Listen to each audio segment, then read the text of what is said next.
Soalnya kemarin ke pas Pampres malah. Kita ngomongnya apa dulu? Ya tadi Iya.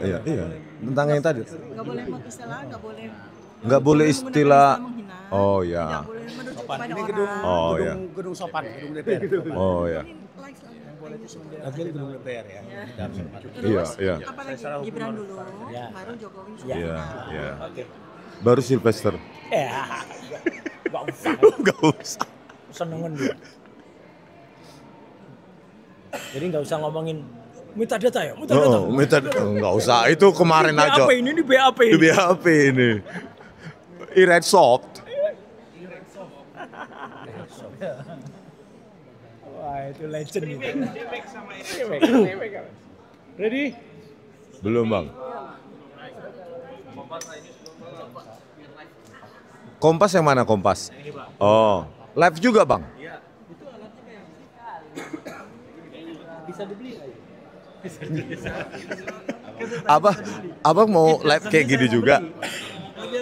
Bisa dibeli. Oh, ya bisa lah bang. Di Shopee bisa itu. Oke, lo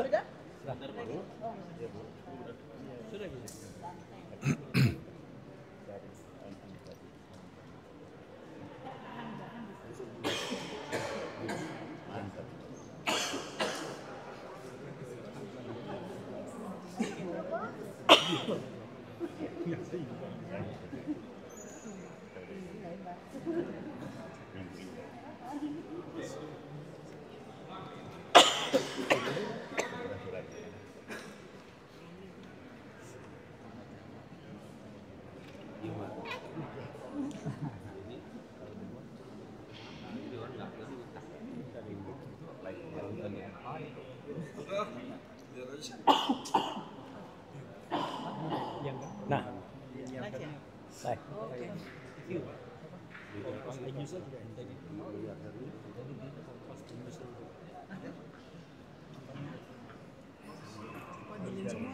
Oh iya, bagus. Tambah semangat nih responnya. Iya. Foto dengan Permaisuri. permaisuri sampai sana. Marham.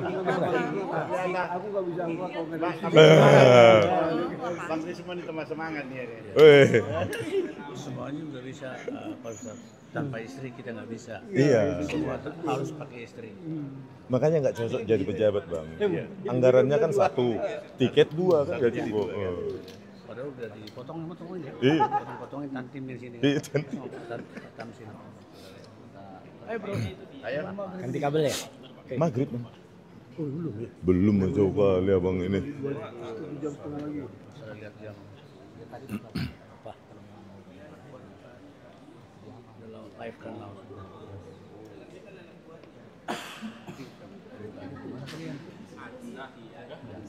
Oke, ya. Oke. Langsung ya? Ya. Oke, kami RRT bersama tim hukum dan para aktivis yang lainnya hari ini beraudiensi dengan dan berjumpa dengan Wakil Ketua DPD RI Bapak Tamsin Linrung. Ya, kami mengutarakan bahwa aktivitas-aktivitas penelitian kami itu bukan subjektif, tetapi objektif berlandaskan data yang kami temukan di lapangan maupun hasil kajian-kajian kami menggunakan metode-metode yang sebenarnya sampai detik ini telah kami publikasikan dalam buku Jokowi's White Paper. Oleh karena itu kami berharap bahwa tidak ada lagi upaya-upaya kriminalisasi terhadap para peneliti. Sehingga ini menjadi presiden yang sangat baik bahwa peneliti itu punya hak untuk bersuara dan berkontribusi juga di ruang-ruang publik di negara kita ini.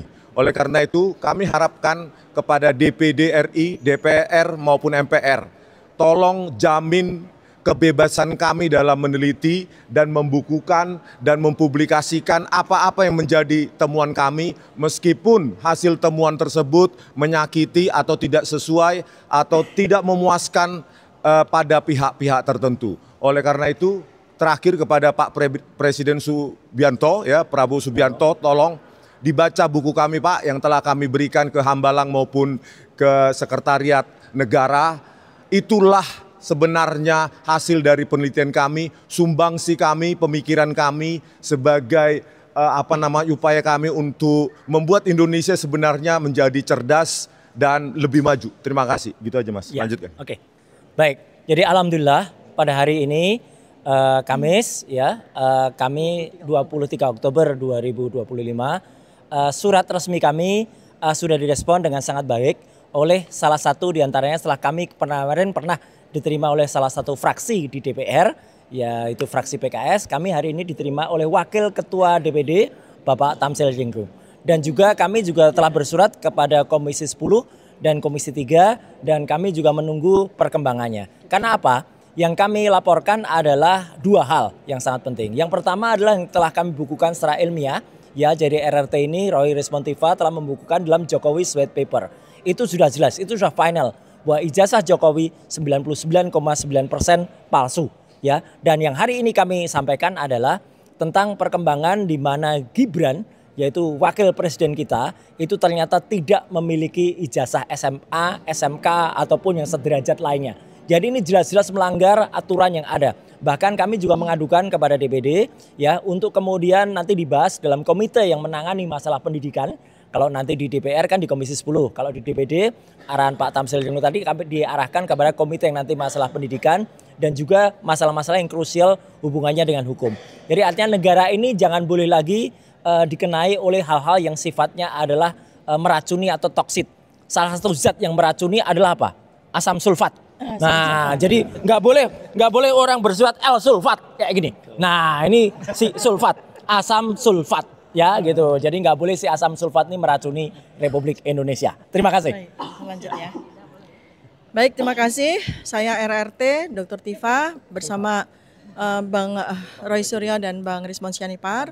Saat ini kami menambah lengkapi dari apa yang sudah kami sampaikan tadi di ruangan bersama Wakil Ketua DPD, yaitu bahwa saat ini untuk, sekali lagi saya mention ya, saya underline bahwa untuk soal ijazah Joko Widodo itu sudah selesai ya, dan sudah kami bukukan dan saat ini kami sedang sosialisasikan hasil penelitian kami dalam bentuk buku Jokowi's White Paper ini ke seluruh Indonesia.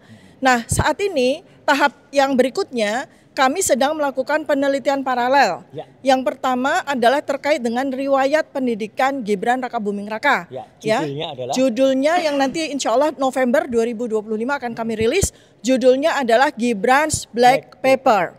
Ya, insya Allah dalam waktu dekat. Jadi data-data primer sudah kami kumpulkan, metodologi riset melalui 4 bidang bahkan ya nanti akan buku Gibran's Black Paper itu juga akan ada telaah dan analisis hukum dari Pak Dr. Refli Harun, jadi nanti akan tambah lengkap dan kemudian kami juga akan mendorong agar hasil penelitian kami dalam bentuk buku Gibran's Black Paper ini akan menjadi alat, akan menjadi sebuah bukti untuk melakukan pemakzulan terhadap Gibran. Ya. Dan berikutnya secara paralel kami juga sekarang ini untuk memberikan jawaban terhadap pertanyaan-pertanyaan dari banyak netizen terkait dengan jejak masa lalu Joko Widodo. Ini juga kami melakukan penelitian secara paralel dan insya Allah buku itu nanti sudah kami berikan judul yaitu Jokowi's Dark Life ya. Jadi inilah nanti trilogi hasil karya dari RRT yang akan menjadi legacy, yang akan menjadi sejarah bagi bangsa dan negara ini. Kami dengan penelitian yang kami lakukan, dengan buku yang insya Allah akan kami terbitkan trilogi ini, insya Allah akan menjadi sebuah sapu untuk membersihkan, untuk memutihkan sejarah negara Indonesia. Baik, Bang Rifli. Ya. Ya, Assalamualaikum warahmatullahi wabarakatuh. Jadi ada satu hal yang tadi juga disampaikan adalah peran Dewan Perwakilan Daerah ya. Karena mereka dipilih rakyat, kami berharap mereka menyuarakan juga terutama hal-hal yang bersifat potensi kriminalisasi terhadap orang yang melakukan penelitian, mengeluarkan pendapat baik secara lisan dan tulisan. Karena hal itu dijamin oleh konstitusi. Itu satu hal. Nah, yang kedua, kita sampaikan juga dari semua alasan-alasan konstitusional untuk memakzulkan Gibran Rakabuming Raka, maka disampaikan dari semua klaster atau 3 klaster itu masuk semua. Klaster melakukan perbuatan tercela masuk, klaster tidak lagi memenuhi syarat masuk, klaster melakukan pelanggaran hukum berat masuk. Sehingga kita berharap ada proses politik yang cepat, bertanggung jawab, dan taat pada konstitusi, sehingga negara kita betul-betul bisa menegakkan prinsip-prinsip sebagai negara konstitusional demokrasi atau demokrasi konstitusional. Terima kasih. Ya, terima kasih, saya tambahkan sedikit. Pertemuan ini adalah pertemuan yang pertama dengan DPD karena kami mengajukan surat untuk beraudiensi. Insya Allah akan diundang untuk beraudiensi dengan RDP ya, RDPU ya. Kita harapkan karena kami bersurat tadi. Dan ini yang kedua, sebenarnya kami sudah diterima oleh salah satu fraksi, dalam hal ini fraksi PKS pada waktu itu. Kemudian sekarang ini adalah DPD, wakil ketua sendiri yang menerima kami. Dan Komisi 3 juga sudah. Ya, Komisi 3 kami sudah ajukan berapa bulan yang lalu, 2 bulan atau mungkin 3 bulan yang lalu, sampai sekarang kami masih menunggu respon dari Komisi 3. Mudah-mudahan dengan pertemuan dengan DPD ini akan memotivasi kawan-kawan di Komisi 3 untuk mengundang kami untuk melakukan RDPU. Karena ini penting sekali untuk ditemukan. Untuk ya, artinya ditemukan dengan pihak-pihak, baik itu pihak dari pihak Jokowi, kemudian dari kepolisian, dengan KPU, UGM dan sebagainya.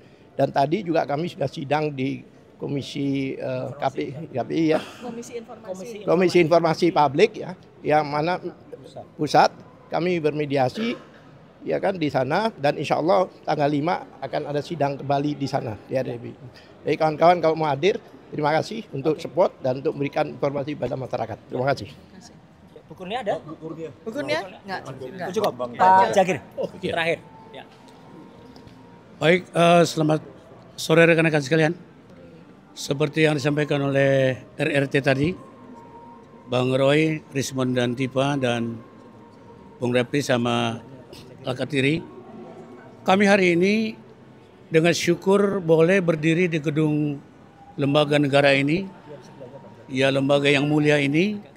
Tentu kami selaku tim advokasi dari RRT ini menyampaikan bersyukur ya, berterima kasih kepada Wakil Ketua DPD khususnya Pak Tamsil Lindrung yang sangat ramah, mungkin kurang lebih 3 jam lebih ya. Kita berbicara, diberikan kesempatan menyampaikan apapun hal-hal yang dihadapi, khususnya kalau kami sebut penelitian ini sampai sekarang. Dan mereka sangat, ya Bapak itu sangat menghargai dan mengapresiasi semua yang kami sampaikan itu, detik kata demi kata disampaikan. Kami tentu dari tim advokasi hukum menyampaikan apa yang terjadi selama ini. Ya khususnya RRT ini dalam melaksanakan katakanlah kegiatannya dalam pengungkapan ijazah palsu ini banyak sekali mendapat benturan dari khususnya instansi pemerintah juga. Ini yang bikin seharusnya tidak boleh terjadi. Akhirnya ketemulah hari ini dengan Bapak Tamsil Lindrung, Wakil Ketua DPD, akhirnya kita bukakan semua itu. Dan mulai kemarin mulai terbuka kegiatan kami sebagian, Seknek itu membuka pintu lebar-lebar. Sebelumnya Dasmen itu sangat menutup pintu. Jadi saya kembali menyebut itu pun sulit sekali karena sulit masuknya juga. Oleh sebab itu kepada pemirsa sekalian, kami tim hukum sangat mendukung gerakan ini. Gerakan ini sekali lagi saya katakan gerakan yang mulia dan tidak boleh dihambat. Jika dihambat, hambat juga dengan ilmiah. Kami dari tim hukum mengatakan seperti itu, tidak menantang, tapi ini di sebelah kanan saya ini semua pakar dalam bidangnya. Khususnya fokus dalam hal ijazah palsu tersebut. Dan di belakang mereka ini juga didampingi oleh pakar-pakar hukum, pakar tata negara, dan semua ada di sini. Oleh sebab itu, ini gedung lembaga negara, gedung yang mulia, kami bersyukur boleh diterima oleh Wakil Ketua DPD sore hari ini. Selanjutnya ditambahkan rekanku. Baik, terima kasih. Assalamualaikum warahmatullahi wabarakatuh. Puji syukur kehadirat Allah Subhanahu Wa Taala. Alhamdulillah kita hari ini diterima oleh Bapak Tamsil Lindrung dari DPD, yang dari sekian banyak instansi pemerintah, instrumen negara, baru ada 2 yang berani menerima kita berbicara tentang masalah kasus ini. Yang lainnya itu pada ciut, bersembunyi, nggak tahu mereka makan uang negara, digaji oleh negara tetapi tidak berani menyuarakan kebenaran. Patut satu hal yang kita harus berikan penghargaan terbesar bagi para pejabat yang berani melakukan itu, juga kepada para orang-orang yang berani mengambil langkah-langkah yang apa istilahnya berkorban untuk demi menegakkan kebenaran. Ada Bu Tipa, ada Dr. Rismond, ada Dr. Roy Suryo dan para penegak hukum lainnya, dan para PH lainnya yang luar biasa mengambil langkah-langkah yang mungkin berseberangan dengan kenyamanan. Ya. Kemudian satu hal bahwa kita minta tadi kepada DPD dalam hal ini untuk menyuarakan aspirasi kita, salah satunya bahwa masalah kasus laporan di TPUA di apa namanya di Barreskrim Mabes Polri itu seharusnya sudah harus dilakukan langkah-langkah selanjutnya untuk dilakukan penindakan atau penangkapan terhadap orang-orang yang terbukti sudah jelas bahwa selama ini dianggap bahwa kita tidak ada bukti karena tidak ada apa namanya tidak dilihat aslinya. Ternyata sudah ada jelas foto dari Jokowi, yaitu dia didapatkan dari teman-teman ini dari KPU. Ya. Orang-orang ditegaskan, orang ya, orang Jokowi sudah jelas melakukan dugaan tindak pidana. Untuk itu di proses hukum. Kemudian untuk kasus kita yang sebagai terlapor di Polda Metro Jaya, yang sudah jelas-jelas itu harusnya dihentikan karena mereka itu adalah orang-orang yang melakukan pelaporan polisi yang tidak sesuai dengan aturan hukum yang ada. Ya, mungkin begitu. Selanjutnya saya juga menyampaikan bahwa persoalan ini adalah persoalan besar bagi bangsa.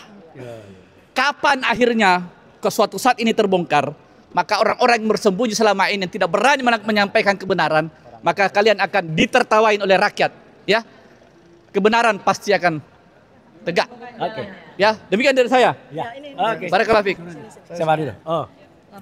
Terima kasih. Kami juga beberapa waktu yang lalu sudah melayangkan beberapa surat kepada Komisi Ombudsman. Alhamdulillah kami direspon, Komnas HAM kami direspon.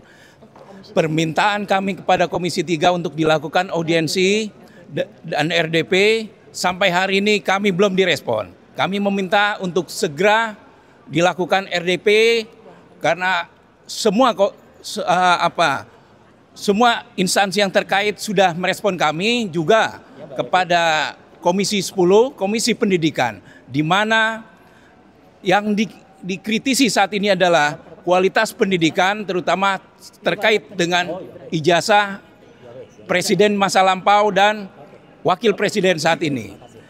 Sekali lagi kami meminta untuk Komisi 3, Komisi Penegak Hukum, untuk segera merespon permintaan kami untuk segera audiensi dan RDP. Cukup. Ya, terakhir mungkin Michael. Ya, dari saya sedikit saja. Sebagai jurnalis yang salah satu dari terlapor, saya tadi sangat berterima kasih kepada Pak Tamsil Lindrung sebagai wakil rakyat. Kita harus ingat bahwa DPR RI dan DPD RI itu adalah wakil rakyat. Sementara kalau seperti Mendikdasmen atau segala macam orang yang ada di situ itu bukan wakil rakyat, itu adalah pembantu presiden. Mereka hanya membantu presiden, dan kalau kelakuannya tidak beres bisa diganti kapan saja oleh Pak Presiden Prabowo.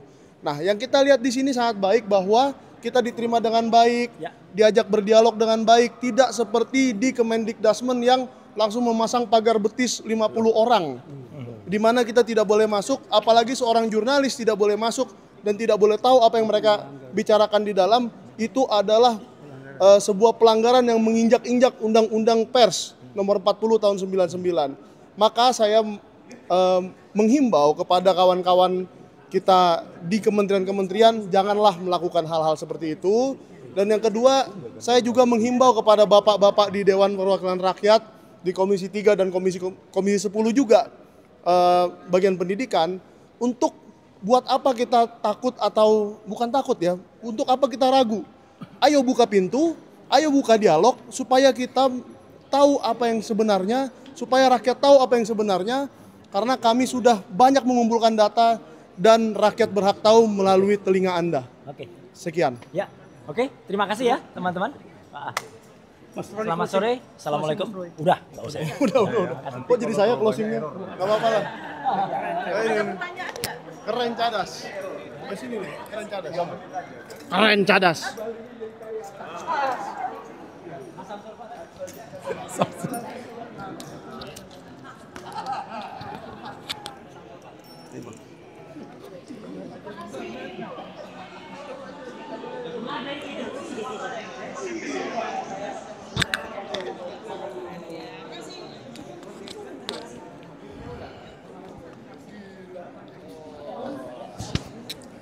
Oke teman-teman, kita mundurin